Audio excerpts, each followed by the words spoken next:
na mapema, wewe ndio kiongozi wa baadaye. Oh, mtoto amka uende shule asubuhi na mapema, wewe ndio kiongozi wa baadaye. Kusaidia baba na mama, Kiswahili kitukuzwe, ndio lugha ya taifa. Baba na mama, vijana, kitukuzwe Kiswahili.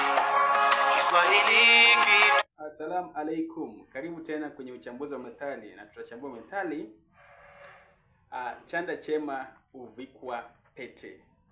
Nimesema ya kwamba chanda chema uvikwa pete. Kuna wengi wanakosea wakisema ya kwamba chanda chema uvishwa pete, lakini inafaa iwe chanda chema uvikwa pete. Kwa hivyo maana ya methali hii ni ya kwamba kidole kizuri ndicho kinachovalishwa pete. Kidole kizuri ndicho kinachovalishwa pete.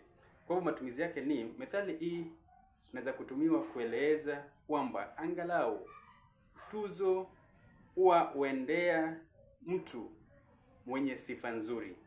Tuzo huendea mtu aliye na sifa nzuri. Inatufunza faida za kuwa na tabia au mwenendo mzuri au mwenendo njema. Kwa hivyo sifa nzuri huendea yule ambaye ana mienendo mizuri. Sina mengi ila kuwatakia wakati mwanana.